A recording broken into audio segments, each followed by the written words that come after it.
In late 2022, you can't search anything on the game Dead by Daylight without seeing Otzdarva's name. Otzdarva typically has the top trending video for the category on YouTube and towers other creators on Twitch with his viewership. But how did an unknown kid from Spain named Alex become the face of the popular asymmetrical horror game? This is the inspirational story of Otzdarva. Let's take this story back a bit. Without covering too many boring details about this portion of his life, Alex, who did not speak English at the time, would teach himself the language.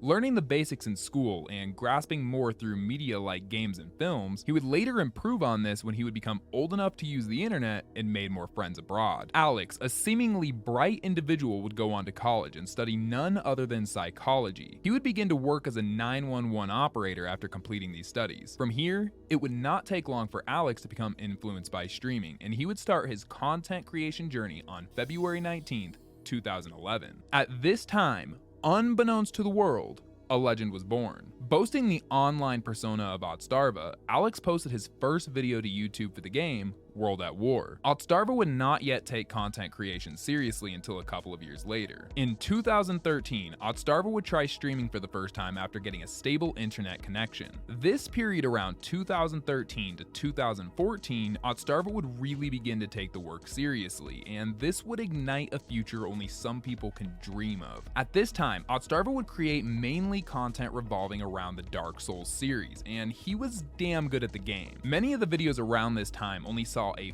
fraction of success as his later content, but YouTube was a different beast back then. Otzdarva would continue to build his fan base on YouTube and Twitch. With his growing fan base, he would become a Twitch partner and leave his part-time job for good. This was the first real bold move on his behalf, yet one that would prove to pay off. Eventually, by late 2016, Otzdarva would have hundreds of viewers consecutively in his streams. Otzdarva seemed to be making great strides in his career, but this was merely the beginning. On October 26, 2016, Otzdarva would create his second channel, Not Otzdarva, where he would post his personal content. Here he would post gameplay from a variety of games. This channel would later prove to be an important piece in his Dead by Daylight growth, though at the time was nothing to boast about. By the beginning of 2017, only a few years after really beginning to take the work seriously, Otzdarva's YouTube would be at 83,000 subscribers. And on May 19th of 2017, Otz would do something that would change his life forever. The same as any other day, he would go live on his Twitch channel playing a variety of games such as For Honor and Dark Souls, but it is here where he would introduce his viewers to something different. After playing his usual games, he would load up none other than Dead by Daylight. This was the first time Otz would ever stream the game that he's so well known for nowadays.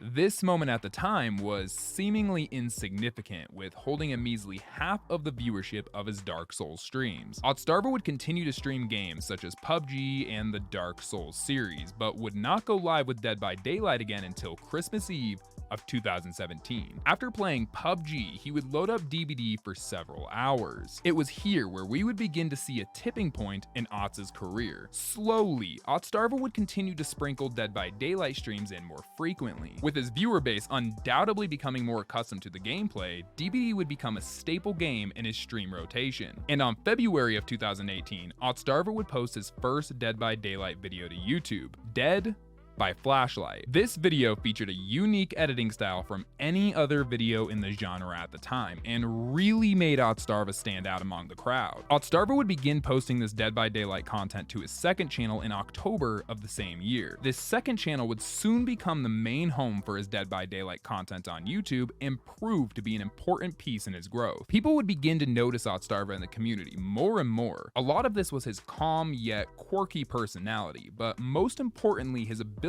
to remain outside of controversy, proving his mature nature. This would benefit him tremendously in the years to come, as it would allow him to appeal to even the older audience playing the game. During 2019, Otzdarva would continue to grow on all of his accounts, and his Twitch would begin to see many more streams with consecutive viewership over the 1,000 mark. And around June of 2019 is when we saw a major shift in his content, where Dead by Daylight would become the main source of content on his channel. This is around when we truly saw consistent growth from Otz on Twitch, and by October 6th of 2019, Otz would have his first ever 2 3,000 plus average viewer stream.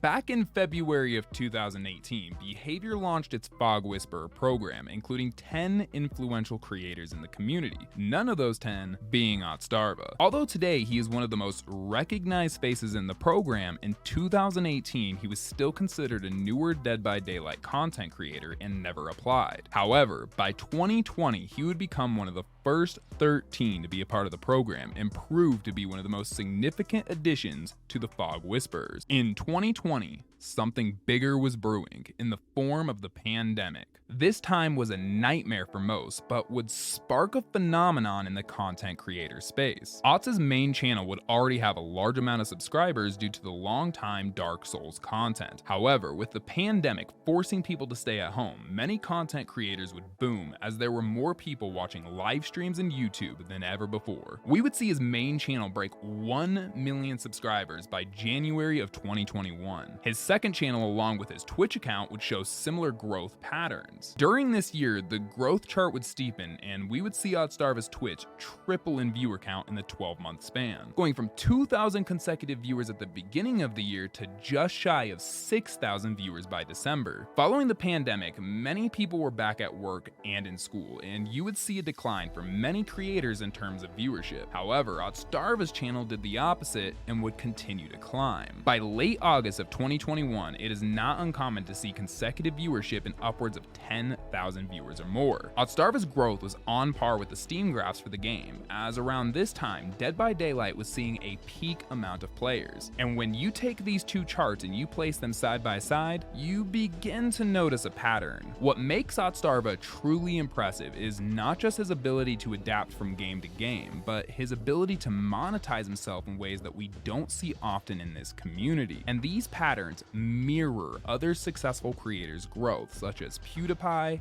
and Markiplier. It is very obvious that for Otzdarva this is really only the beginning, and only time will tell what the future holds.